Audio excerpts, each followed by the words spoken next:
Nifty की मैं बात करूँ तो गाइस आज के दिन की तो जो क्लोजिंग हुई है वो सिर्फ 84 पॉइंट की तेज़ी के मतलब तेज़ी के साथ क्लोजिंग हुई, लेकिन एक्चुअली ये जो 84 पॉइंट की तेज़ी नहीं है, 187 पॉइंट की तेज़ी है। आपने अगर मार्केट को ट्रैक किया होगा तो आपको भी पता होगा कि आज मॉर्निंग में मार्केट कितना गिरा था, और वो लो लेवल से मैं अगर कैलकुलेट करूं तो 187 पॉइंट की तेज़ी निफ्टी 50 में देखने को मिल रही है। इतनी बड़ी अच्छी तेज़ी देखने को मिल रही है। भले ही आपको ये जो क्लोजिंग है वो सिर्फ 84 पॉइंट की तेज़ी है, लेकिन एक्चुअली 187 पॉइंट की तेज़ी हमें देखने को मिल रही है। सेंसेक्स की मैं बात करूँ तो 450 पॉइंट की तेज़ी देखने को मिल रही है। आगे मैं बात करूँ सुजलैंड एनर्जी की मैं बात करूँ तो जो क्लोजिंग हुई है वो भले ही रेड कलर में क्लोजिंग हुई है, मतलब गिरावट के साथ क्लोजिंग हुई है, लेकिन इस कंपनी को भी अगर आपने ट्रैक किया होगा तो 3% तक इस कंपनी के अंदर तेज़ी देखने को मिली थी, क्योंकि इस कंपनी को एक बड़ा ऑर्डर मिलते हुए हमें देखने को मिल रहा है एनटीपीसी से। और ये जैसा ही ये जो न्यूज आया तो सुजलॉन एनर्जी के अंदर 3% तक की तेज़ी देखने को मिली थी। फिर एक क्लोजिंग होते वो तो इस कंपनी के अंदर रेड कलर के अंदर क्लोजिंग हुई, लेकिन 3% की तेज़ी देखने को मिली थी। फिर मैं बात करूँ तो गाला प्रिसिजन इंजीनियरिंग आईपीओ की मैं बात करूँ तो 42% की लिस्टिंग के साथ ये जो आईपीओ वो लिस्टिंग होते हैं वो हमें देखने को मिल रहा है 42% की लिस्टिंग के साथ। अगर जिसको भी लगा होगा तो मतलब बहुत ही अच्छा खासा एक मुनाफा इस कंपनी के अंदर देखने को मिला होगा। नहीं मिला है वो तो मतलब किस्मत की बात की, अगर किसी को लगता है किसी को नहीं लगता, लेकिन जिनको भी लगा होगा तो 42 पॉइंट की मतलब बहुत ही अच्छी खासी एक लिस्टिंग मिलते हुए देखने को मिली है।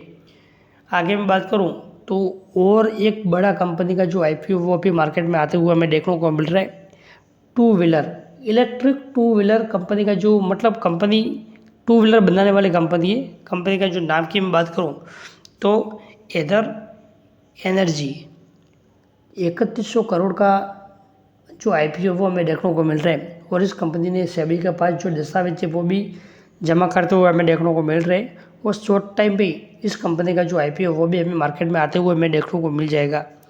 आगे मैं बात करूँ तो बजाज हाउसिंग फाइनेंस कंपनी का जो आईपीओ वो अभी आज के दिन ही खुला है, और सिर्फ 4 घंटे में ही फुल्ली सब्सक्राइब होते हुए भी देखने को मिल रहा है। बहुत ही अच्छा खासा रिस्पॉन्स इस कंपनी में आते हुए हमें देखने को मिला है। मतलब मैं बात करूँ ग्रे मार्केट प्रीमियम की तो 87% ग्रे मार्केट प्रीमियम चल रही है।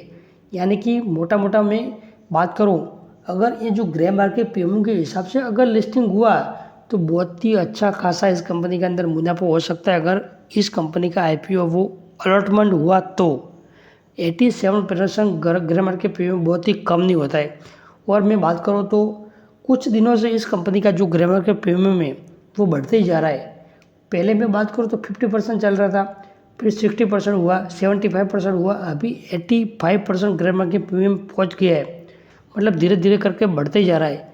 और मैं जैसे जो ग्रे मार्केट प्रीमियम के अंदर जैसा रिस्पांस देखने को मिल रहा है, मैं चाहता हूँ कि मतलब अगर इस कंपनी के जो लिस्टिंग होते जो हुआ और वो भी इसी तरह लिस्टिंग हुआ तो बहुत ही अच्छा खासा मुनाफा हमें इस कंपनी के अंदर मिल सकता है अगर अलॉटमेंट हुआ तो। आगे मैं बात करूँ तो डीप इंडस्ट्री शेयर की मैं बात करूँ डीप इंडस्ट्री शेयर के अंदर आज के दिन की 20% की तेज़ी देखने को मिली है। और वो भी इस कंपनी के अंदर मैं बात करूँ तो 1400 करोड़ का ऑर्डर मिला है। इसके वजह से इस कंपनी के अंदर आज के दिन की बहुत ही अच्छी तेज़ी देखने को मिली है। आगे मैं बात करूँ तो वीएसटी इंडस्ट्री के अंदर 8.5% की गिरावट देखने को मिल रही है।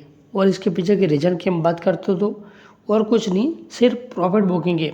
और ये जो कंपनी है वो भी राधा किशन दमानी के पास कंपनी हमें देखने को मिल रही है। ये जो राधा किशन दमानी कौन है वो अगर आपको पता है तो आप चाहे तो इस कंपनी के मतलब इस कमेंट बॉक्स में आप चाहे तो लिख सकते हैं मतलब कौन है ये जो एक मतलब मैं आपको बता दूं कि ये जो बहुत ही बड़े एक इन्वेस्टर भी है। तो अगर आपको पता है तो आप चाहे तो इस कमेंट बॉक्स में बता सकते हैं ताकि बाकी के लोग को भी पता चले कि ये जो राधा किशन दमानी है वो कौन है, बहुत ही बड़े इन्वेस्टर है। तो मतलब आपको एक कमेंट बॉक्स में बता देना कि ये जो कौन है, मतलब आपको शायद पता भी होगा कि बहुत ही एक अगर एक एक बात करूँ इनकी तो एक बहुत ही बड़े ओनर भी है कंपनी के। ये जो वो कंपनी है वो मार्केट के अंदर लिस्टेड भी है। तो वो कौन सी कंपनी के ओनर है वो बताना है, ठीक है, कमेंट बॉक्स में, तो बाकी के लोग को भी पता चले। आगे मैं बात करूँ तो आज का दिन का डेटा डीएच का और एफआईज का, तो डीएच की मैं बात करूँ तो 1700 करोड़, 1750 करोड़ का जो माल है, मतलब खरीदारी करते हुए मैं देखने को मिल रहा है डोमेस्टिक इंस्टीट्यूशन की बात करूँ। और फॉरेन इन्वेस्टर की बात करूँ तो वो भी 1150 करोड़ की खरीदारी करते हुए हमें देखने को मिल रहा है। मतलब दोनों साइड से, फॉरेन इन्वेस्टर और डोमेस्टिक इंस्टीट्यूशन, दोनों साइड से मार्केट के अंदर खरीदारी करते हुए हमें देखने को मिली है।